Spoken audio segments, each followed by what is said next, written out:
Happy Endings by Margaret Atwood. 1983. John and Mary meet. What happens next? If you want a happy ending, try A. A. John and Mary fall in love and get married. They both have worthwhile and numerative jobs which they find stimulating and challenging.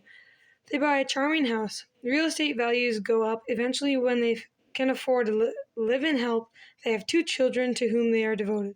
The children turn out well. John and Mary have a stimulating and challenging sex life and worthwhile friends. They go on fun vacations together. They retire. They both have hobbies which they find stimulating and challenging. Eventually, they die. This is the end of the story. B. Mary falls in love with John, but John doesn't fall in love with Mary. He merely uses her body for selfish pleasure and ego gratification of a tepid kind. He comes to her apartment twice a week, and she cooks him dinner. You'll notice that he doesn't even consider her worth the price of a dinner out. And after he's eaten dinner, he sleeps with her, and after that he falls asleep while she does the dishes, so he won't think she's untidy, having all those dishes lying around. And she puts on fresh lipstick so she'll look good when he wakes up. But when he wakes up, he doesn't even notice. He puts on his socks and his shorts and his pants and his shirt and his tie and his shoes, the reverse order from the one in which he took them off. But John goes out the door with hardly so much as a good night, and 3 days later he turns up at 6 o'clock and they do the whole thing over again. Mary gets run down.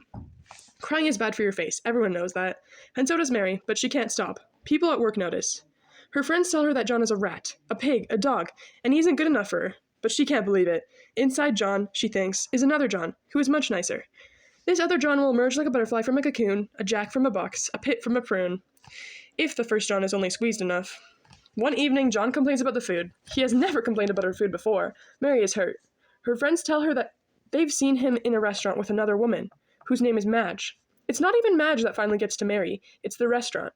John has never taken Mary to a restaurant.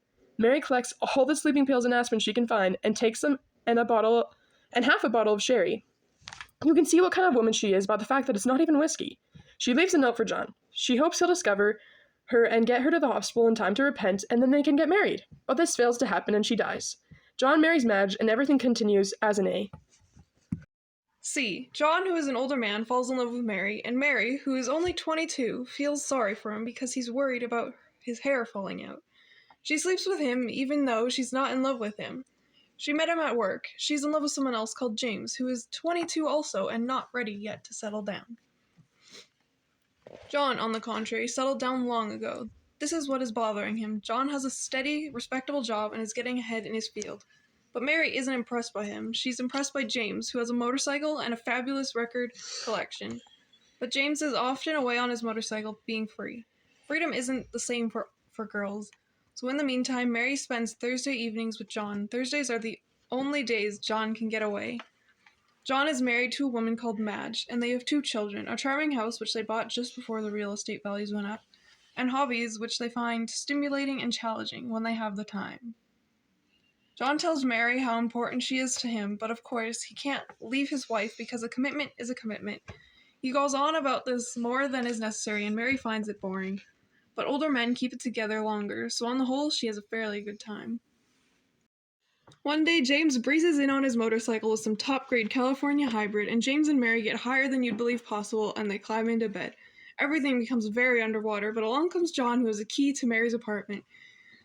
He finds them stoned and entwined. He's hardly in any position to be jealous, considering Madge, but nevertheless, he overcomes with despair.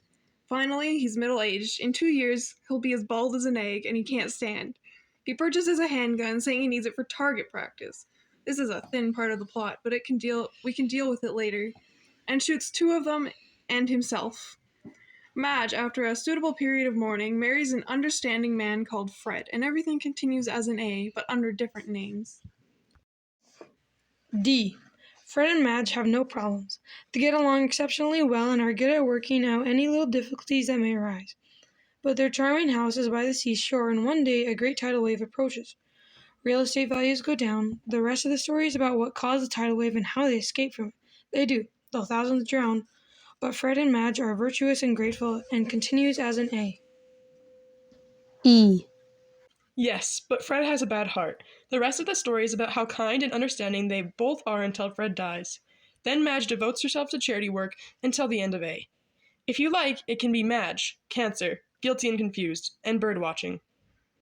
F. If you think this is all too bourgeoisie, make John a revolutionary and Mary a counter-espionage agent and see how far that gets you.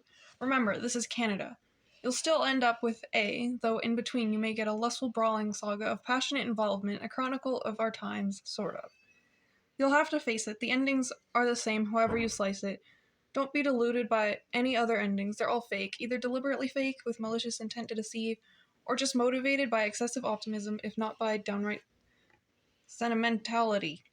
The only authentic ending is the one provided here. John and Mary die, John and Mary die, John and Mary die.